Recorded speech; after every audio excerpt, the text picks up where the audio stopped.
Hey guys, how's it going? Michael Troy here. Today we're looking at Uncanny X-Men 137 Facsimile Edition, special double-side issue, Phoenix Must Die. Can't wait to share with you. Subscribe to my channel if you haven't already. Hit that like button and let's get right into it.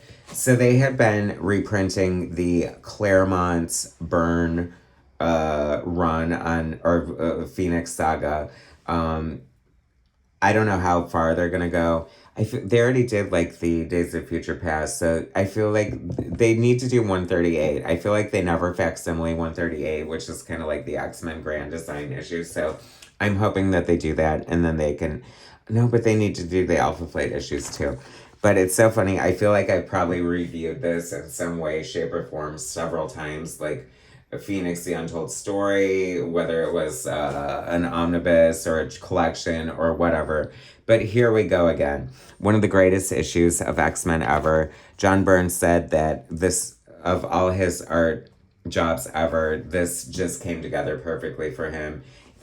He had no problems. Chris Claremont, writer, co-plotters, John Byrne, penciler, Terry Austin, inker, Tom Orzechowski, letterer, Glynis Wein, colorist, Jim Salicrup, and Louise Jones, editor. Jim Shooter, rest in peace, editor-in-chief. What a great box of credits right there. The Fate of the Phoenix, one of the most beautiful double-page spreads ever.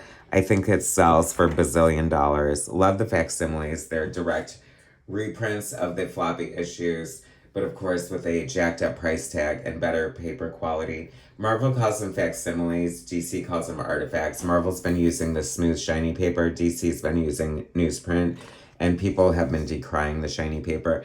I don't, because the colors are too bright or something like that, but I like it because it shows off the crisp, beautiful art, and I'm totally okay with it. Terry Austin is so the unsung hero of the Uncanny X-Men reign by Claremont and Byrne. He added so much beauty, texture, technique, and talent to these pages. Not to say that, of course, it didn't all happen because of Byrne, but I think people really don't know quite how much Austin is bringing here. I love this issue so much. It's like the X-Men being held accountable, or standing by Jean as she's being held accountable by the Shi'ar for her crimes as Dark Phoenix, most notably eradicating 5 billion asparagus people, the Dabari or whatever the hell they were called.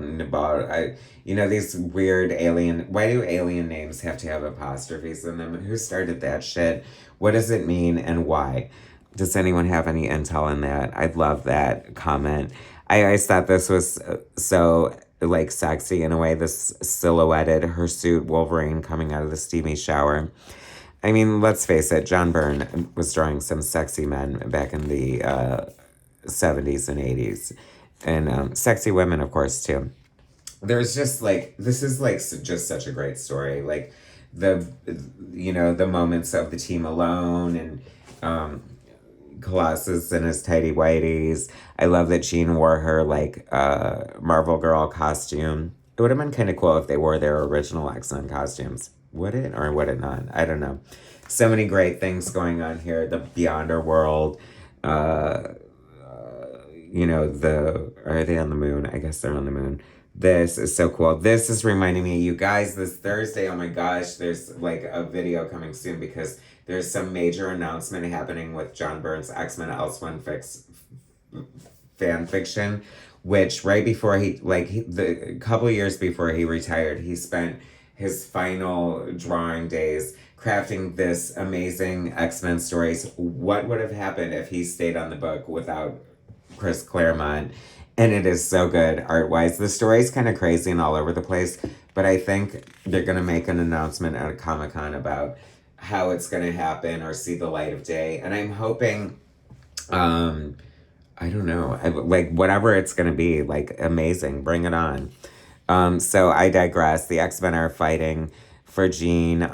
They have to fight the Imperial Guard, and which is always a great thing because, of course, you just want, superheroes to have battles. That's what we're here for.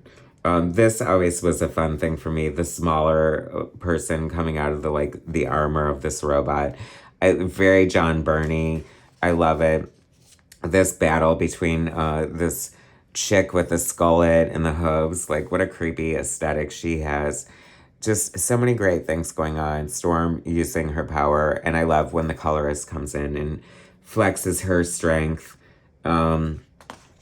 So good. I love Wolverine, like, kind of lost in the Watcher's house and gets thrown back in time. I mean, a random dinosaur for no reason. Great panels like that. There's so much goodness happening here.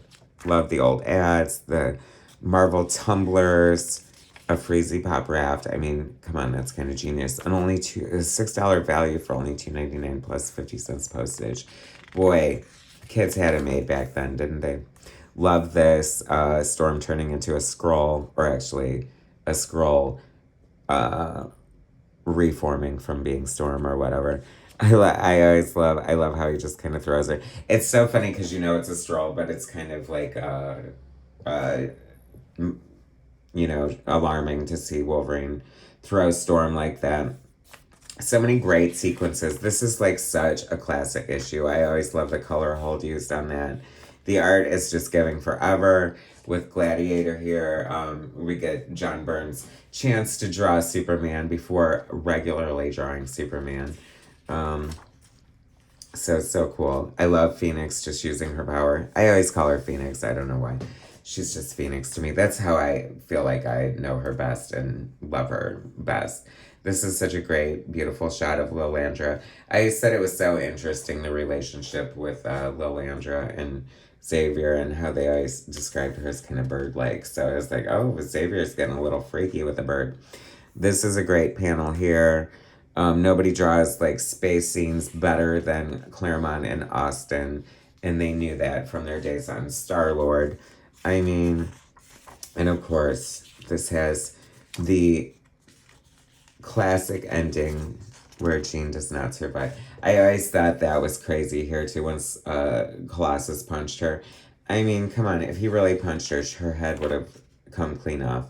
But and her like going back and forth between evil and like caring always kind of like it adds to the drama intensity. There is just so much goodness in this. This is like the perfect issue ever. And of course it ends terribly. And now I really need that issue 138, that Grand Design issue. So good, you guys. Did you pick up the facsimiles, even though they've been reprinted to death? How do you feel about the facsimiles? Some people hate them because they ruin the original value, but I say as long as you're keeping in comics in print and exposing them to new readers who might not have had the chance the first time around, it's a win-win for everyone. Thanks for watching, guys. Subscribe to my channel if you haven't already. Hit that like button, and I'll bring you more soon.